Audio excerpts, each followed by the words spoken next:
class, in fact, in the last few classes, we defined what is known as the concept of integration.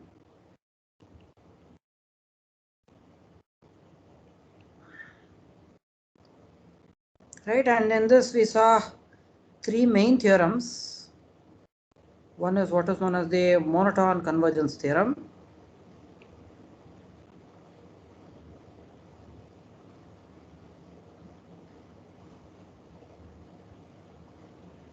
Second one, Fato's lemma.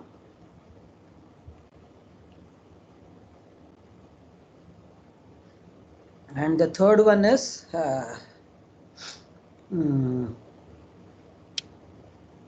what is the third one? Monotone convergence theorem, Fato's lemma, dominator convergence theorem.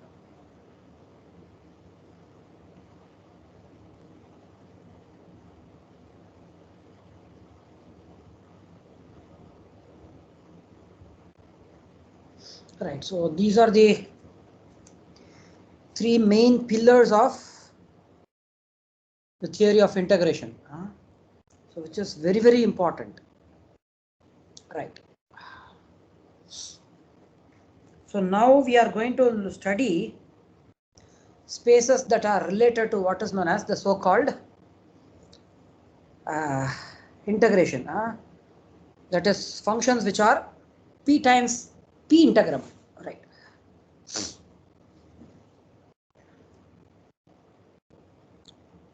Well, let's look at, so before we get into these things, let's look at an example. You look at n, and then you look at the power set sigma algebra, and then let me put it as hash. What is this hash? This is the where hash is the counting measure, or hash denotes the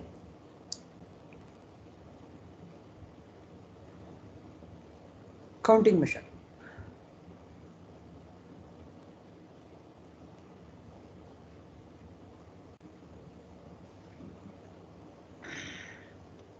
Right.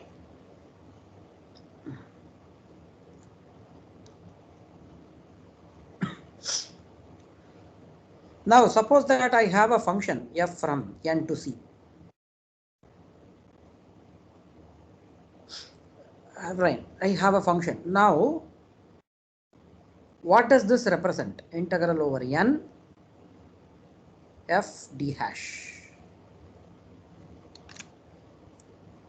What does this represent?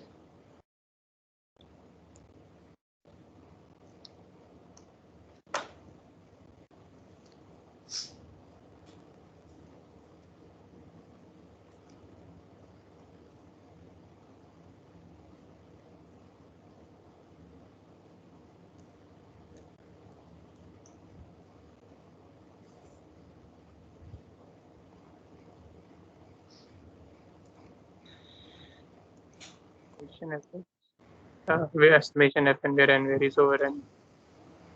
Can you repeat? Summation fn where n varies over natural number. Exactly, right.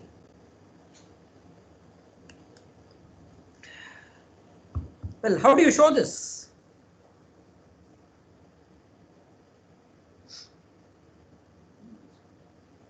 So I should have written it as fn d hash of n. So how do you show this? Well, let's first prove it for simple functions.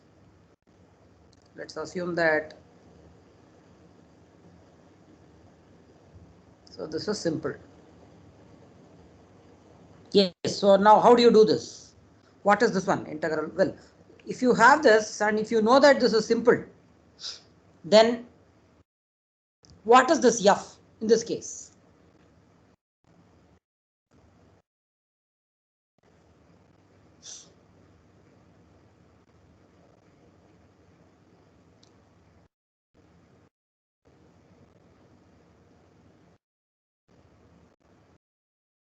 What is this f?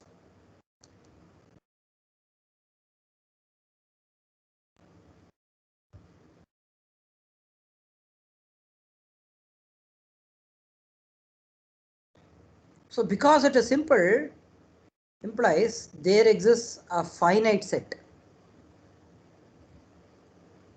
And this is also finite value. That is very, very important. There exists a finite set, script f contained in n, such that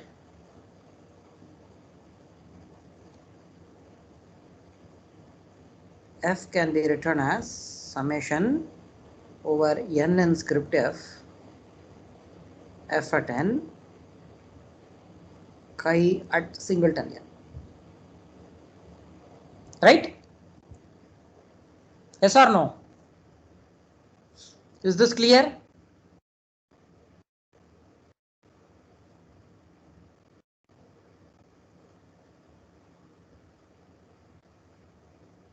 And therefore integral over n fm d hash of m,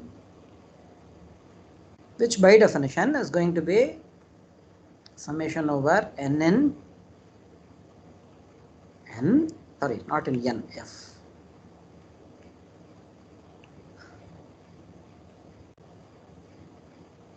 f of n hash of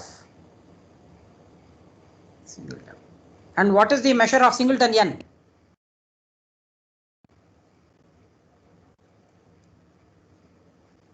In fact, what is hash? One. Huh? Hash is the Counting measure. Counting measure, and therefore hash of singleton n is just 1. Yes, Shami. Yes, it's. What do you want to say? You are saying something. Yes, I was saying the same thing that. Okay, fine. Okay. So this is same as summation over n's finite set fn. Right?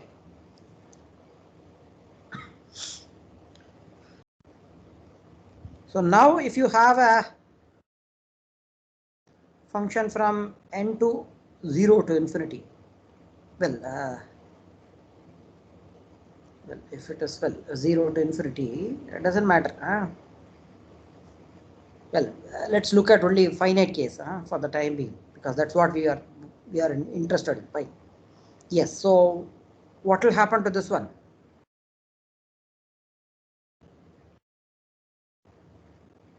Fn or fm d hash m, because of the monotone convergence theorem,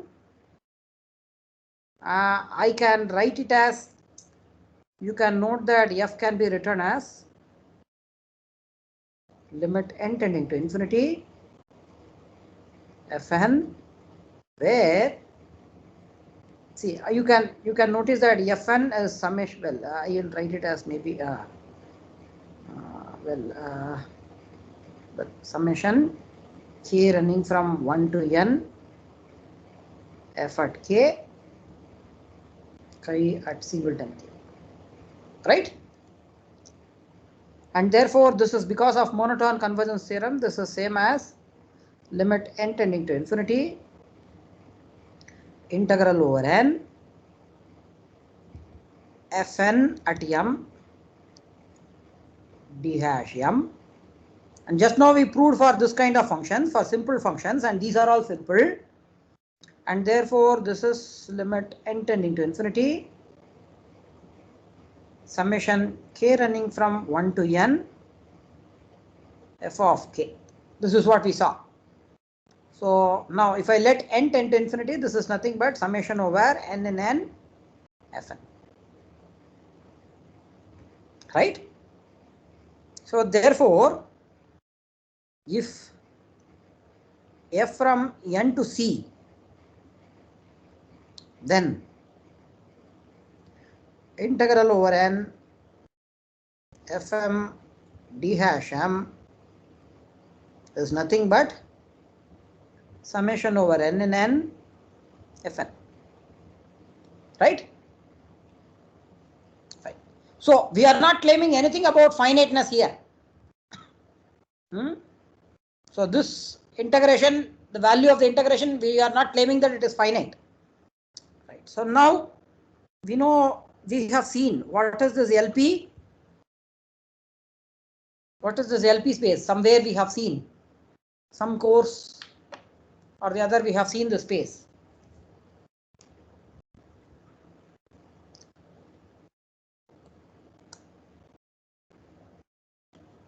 What is the space little LP?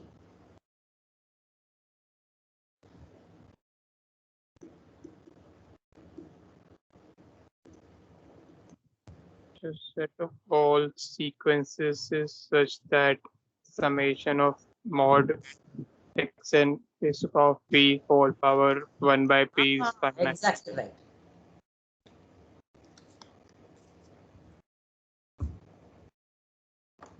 So what is this LP? This is nothing but all those sequences AN says that each AN is a complex number.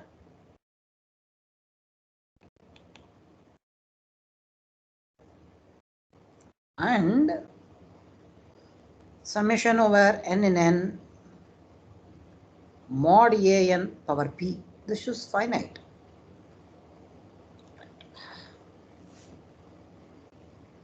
So, well, I can very well write it in a different form, as functions from n to c, such that integral over n fm d hash m, well, I should have written it in a different form, sorry. Yeah, modulus of fm power p d hash of m, this is finite, right? I think I haven't done anything wrong, right? So this is what we have.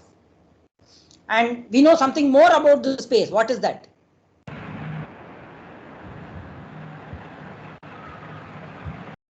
Yes, who is going to answer? Apart from Shammi and Sneh.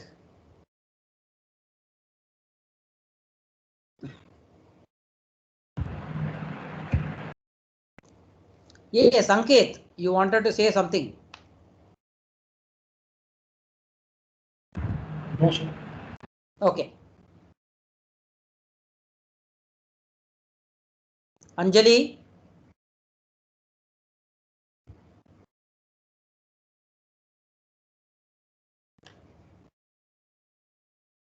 Vishwa Prakash? नहीं जानता sir. Kritika?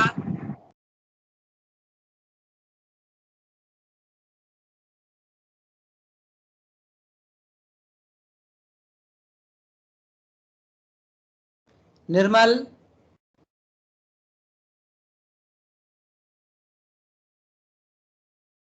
Sanjeev? Manish? Okay. So can you make this into a metric space?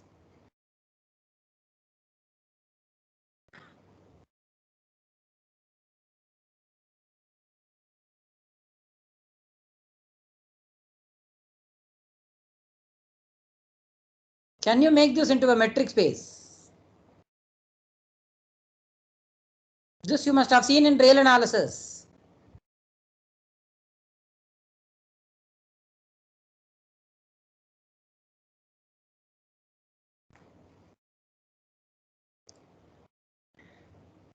D from L.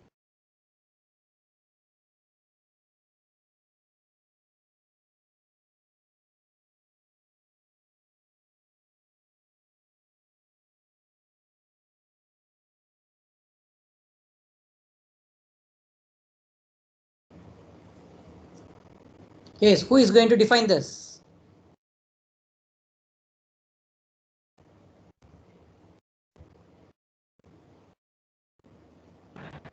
Supremum over n over mod of Supreme. n minus 1. Look at the space and then answer.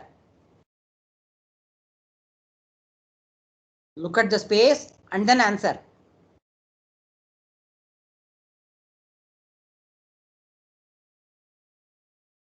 It is little LP. What is the role played by this P?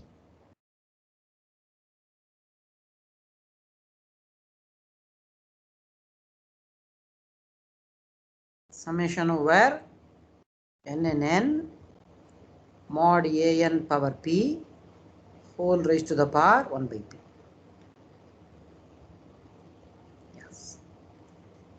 So then D is a metric. The student is an minus bn. Oh, thank you. Oh. Yeah, an minus bn power p whole raised to the power 1 by p. Thank you. Yeah, D is a metric on LP. Well, this one could have rewritten as integral over n mod fn minus gn. Well, I'll treat a and b as functions, and then I'll write it as an minus bn power p d hash n power 1 by p. Yes. Yes. So how do you show that this is a metric on LP?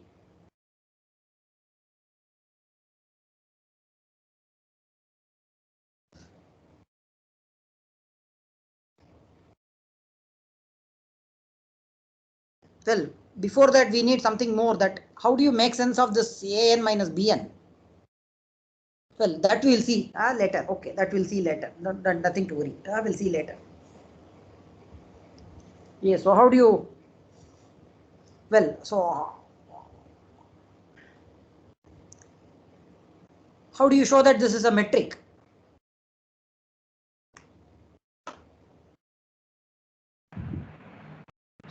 So we have to use Minkowski inequality. Then only we can show. Minkowski inequality to get the triangle inequality. Well, others are clear. Other inequalities are clear. There is nothing to verify. It's only the Minkowski inequality that is playing the role. So use Minkowski inequality.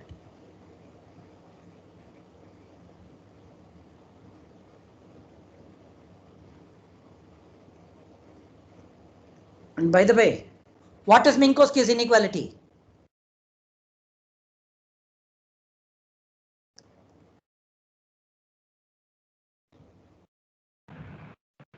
So this summation n belonging to an plus bn raised to power p whole to power 1 upon p is less than equal to summation mod of an raised to power p upon 1 upon p plus summation n belonging to n bn upon bn power. Right. Very good. Very good. Right. Right. So first thing. Second thing. What is that we know? Can you say something more about this metric space LP?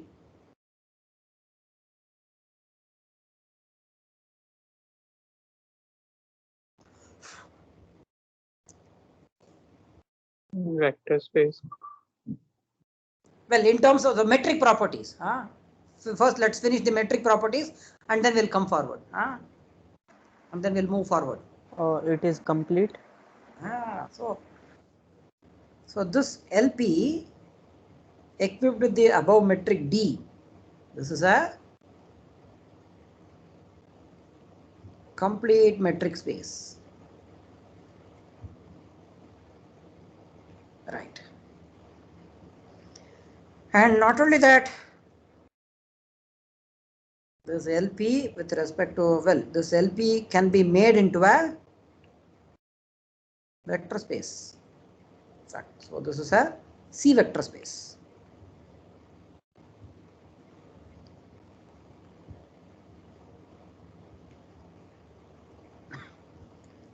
So all these please verify it. When you come for Friday's class, I want each one of you to show the proof. I want each one of you to share your notebook and show me the proof.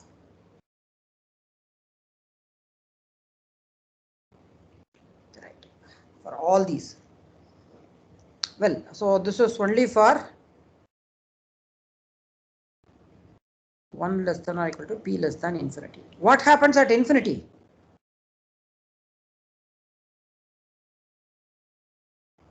And what is L infinity?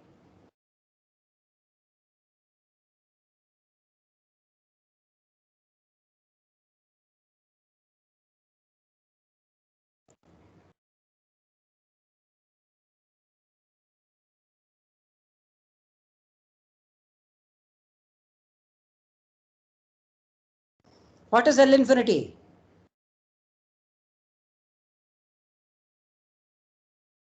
This is the space of all bounded sequences.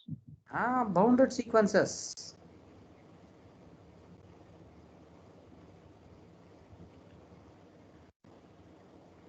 Is a complex number for all n in n, and this whole sequence is bounded. And there is a natural metric on this. What is that?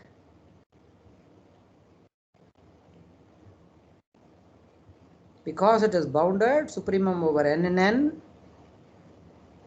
look at modulus of an minus bn. And then again, this d is a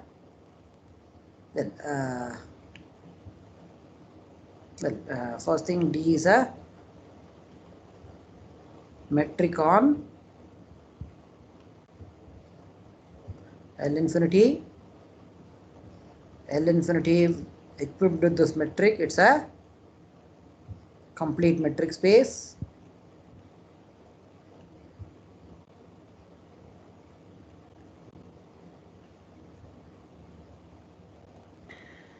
And apart from that, this L infinity is a C vector space.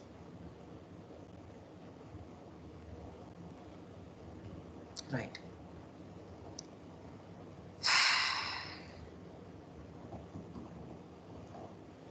Well,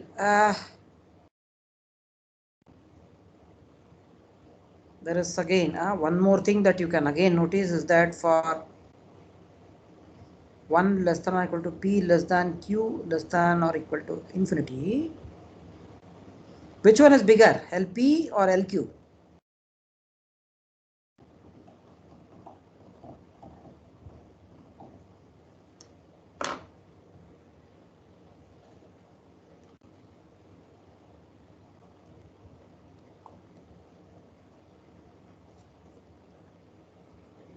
Which one is bigger?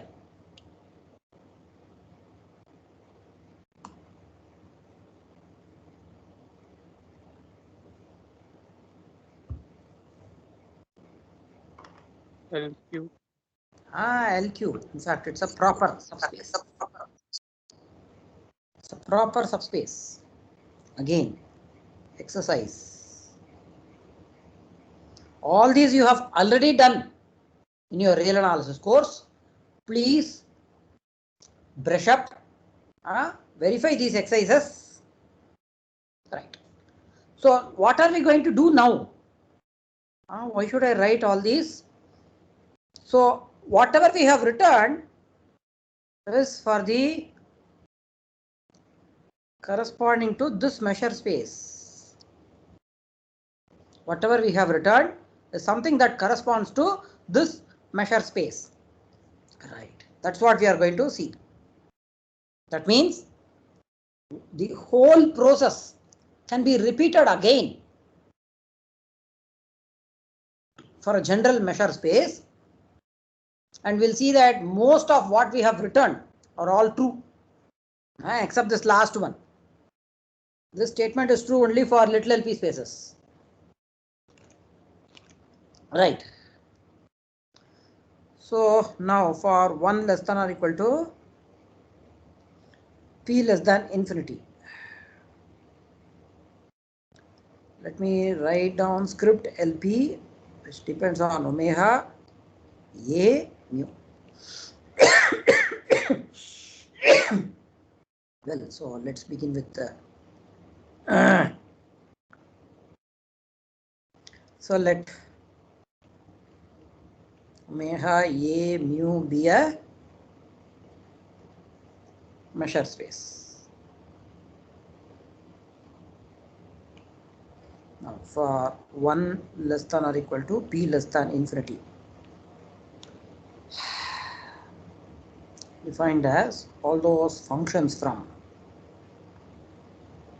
omega to c such that f is measurable, because for the integration to make sense, we want the function to be measurable, and integral over omega mod f power p d mu. This is finite. Yes, so if you look at whatever we have written here, yes, here, whatever is written here, I've just copied. I've just replaced little LP by script LP. And there you don't need measurability because we have used the power set sigma algebra. That's not needed, that's not expected, because every function is measurable.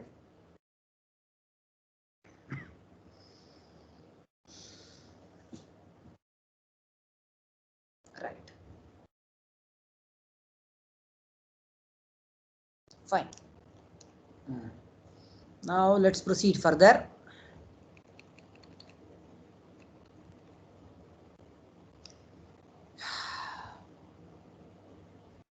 The first theorem.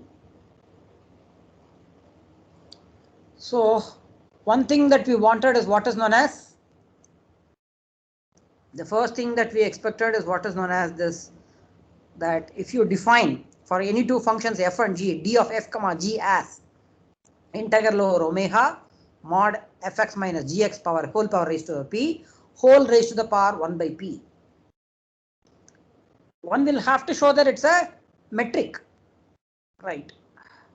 So we know that it makes use of what is known as Minkowski's inequality, right? But how does one prove Minkowski's inequality? To prove Minkowski's inequality, one needs what is known as the so-called Hölder's inequality. So we'll begin with the proof of Hölder's inequality.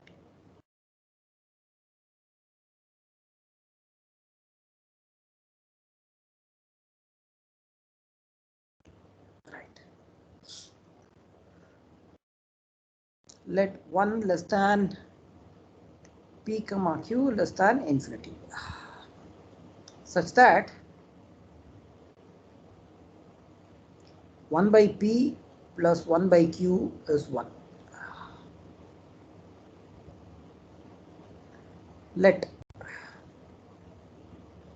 f comma g from omega to c, sorry, to 0 comma infinity. Well, I could have chosen c, doesn't matter. Infinity be measured.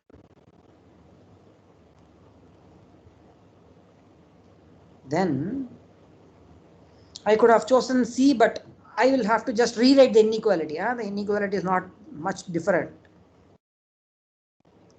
Fg d mu is less than or equal to integral over omega f power p d mu whole raised to the power 1 by p integral over omega g power q d mu whole raised to the power 1 by q. Well, so if I have c instead of 0 to infinity, if I have c, I need a modulus. Mod fg, and similarly mod f power p mod g power q. This is what is the difference. Right. The proof is not a difficult one.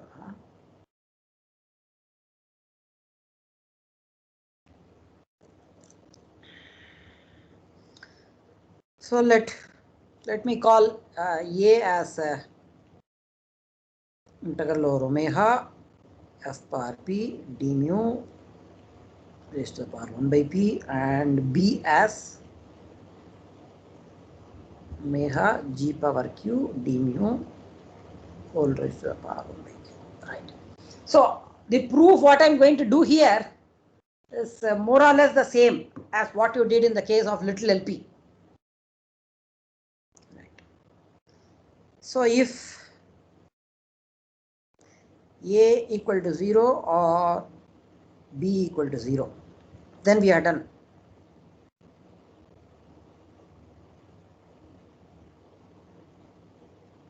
There is nothing to prove.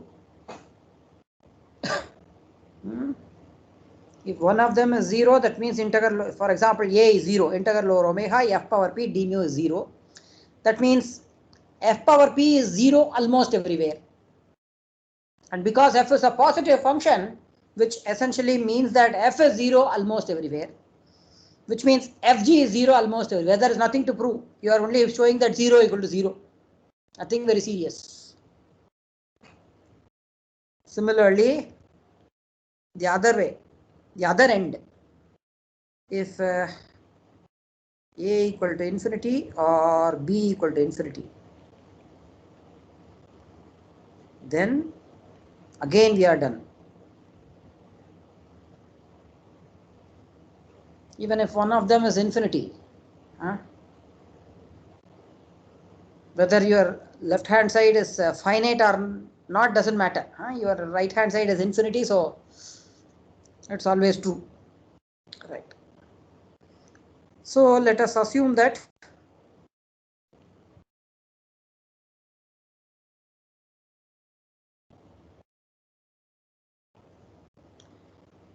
zero less than A comma B less than infinity. Right. So now let me define two functions, capital F and capital G. The first one is small f upon A and G is small g upon B.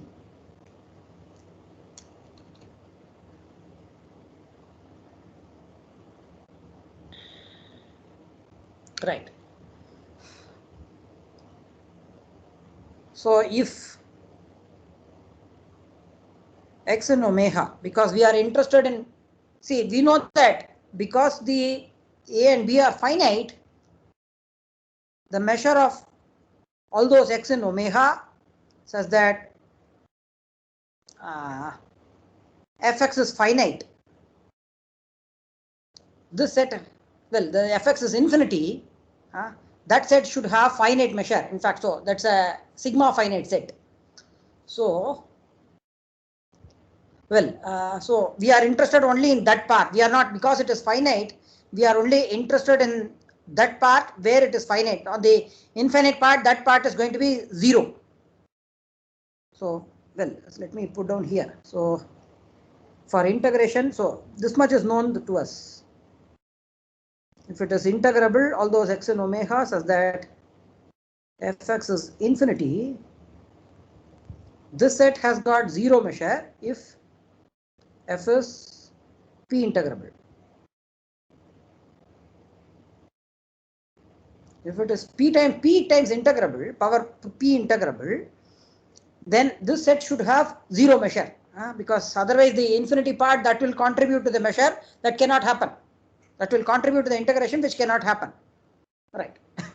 So this is p integrable, then this set has, so our interest is only on the places where f and g have got finite values. So if x and omega is such that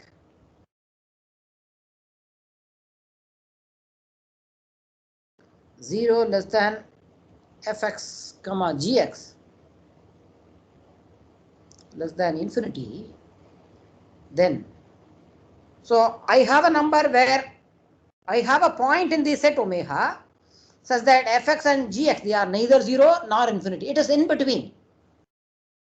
And therefore, choose real numbers s and t such that, and f and small g, they are positive functions, and therefore I can write them as exponential of something. Right? So write it as fx as e raised to the power s upon p, and gx as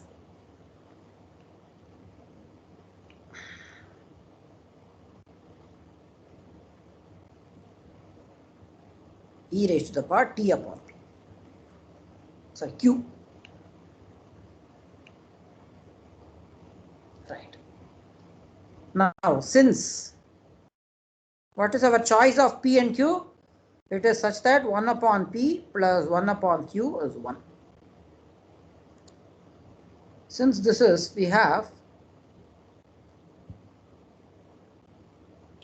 so use the fact that exponential is a convex function, therefore this is same as e raised to the power s upon P plus T upon Q is less than or equal to e raised to the power s upon P plus e raised to the power T upon Q.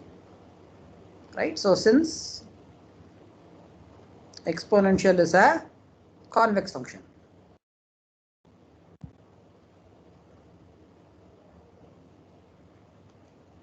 Right. So in fact, if f is a convex function, then f of tx plus 1 minus t times y is less than or equal to t times f at x plus 1 minus t times f at y. This is the property of convexity. Right. That's what I've used.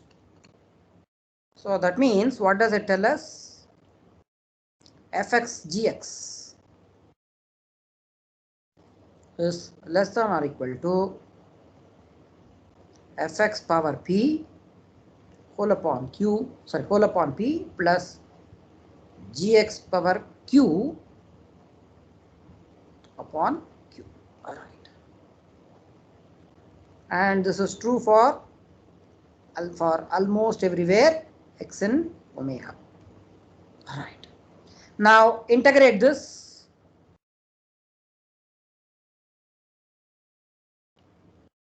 Integrating both sides.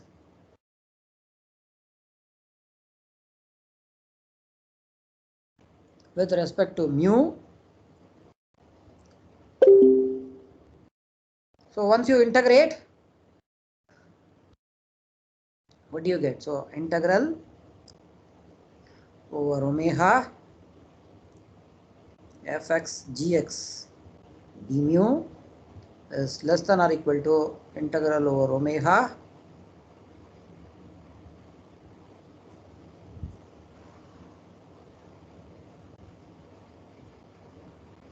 are we not missing something?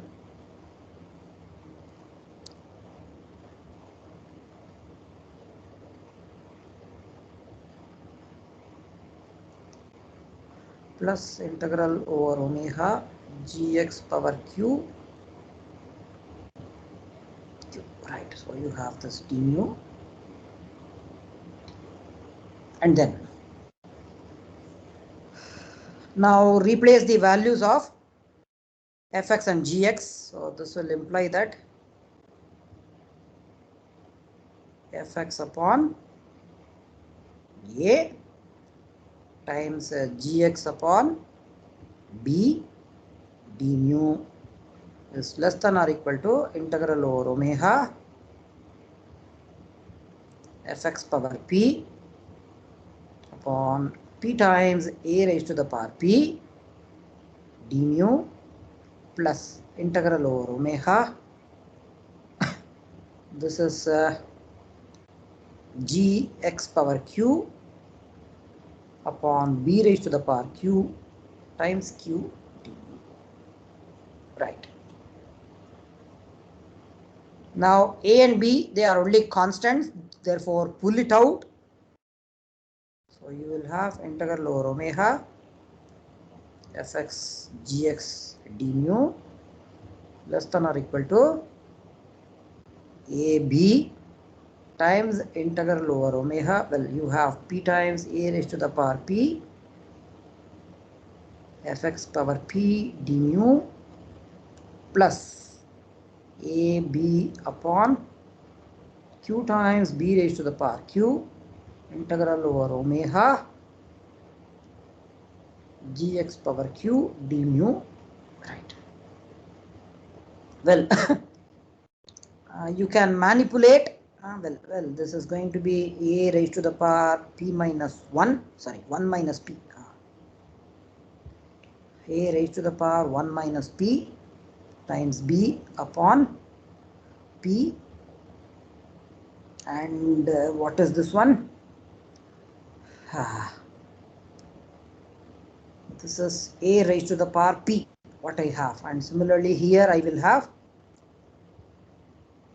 a b raised to the power 1 minus q times b raised to the power q whole upon q. Yes. Yes, so this much we have. Now manipulate things and then get your inequalities. Yeah. So I'll simply say finish the proof.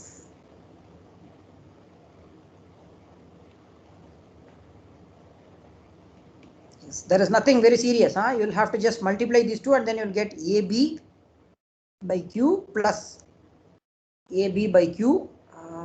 Yes, and that's exactly what was expected. Well, I don't have to write down. Well, you can notice that this is AB times 1 upon P plus 1 upon Q, which is 1. So which is, and A is nothing but integral over omega mod F power P d mu.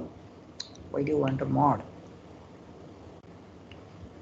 F power P d mu whole power 1 by P times integral over omega G power Q d mu whole power 1 by Q. That's it. Right. So let me stop here. If you have got any doubts, please. Or else let me stop the lecture. Thank you all.